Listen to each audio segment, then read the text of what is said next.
feel like that was God saying that when he closes one door, he always opens another. So if you're doing things right and you're challenging yourself in the right ways, then you will always have way more losses than you have wins.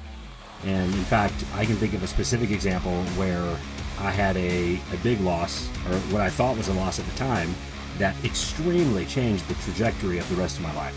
Now, the reason why I'm bringing this up is because I actually found these notes in an old folder that I haven't looked at in probably 10 years.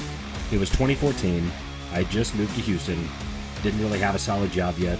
I don't normally do that. I normally secure a job first before I make the move, but this was the first time that I'd done that. I just took a big leap of faith, took a big risk, and I said, hey, you know what? I'm going to find a good job that I want. And at the time, I had just graduated from Ole Miss in 2013 with an exercise science degree, and I really wanted to get into medical device sales. That was a really popular industry and popular career field at that time. And I actually interviewed at this medical device sales company called ConMed. And at the time, ConMed was actually extremely competitive in their space. They were one of the big dogs. They were one of the top companies at that time. And I remember preparing for that interview. I've never prepared for anything before.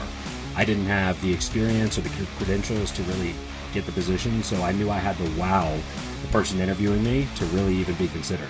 So I think I studied for something like 3 days for this interview.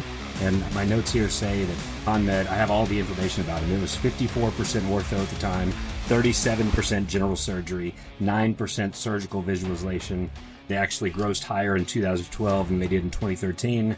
They had to make some adjustments to be profitable in 2014. One of their big product spotlights at the time was Edge. It was a bipolar arthroscopic system, energy delivery system that does arthroscopic ablation. That was something that I was really studying at the time that I barely knew anything about.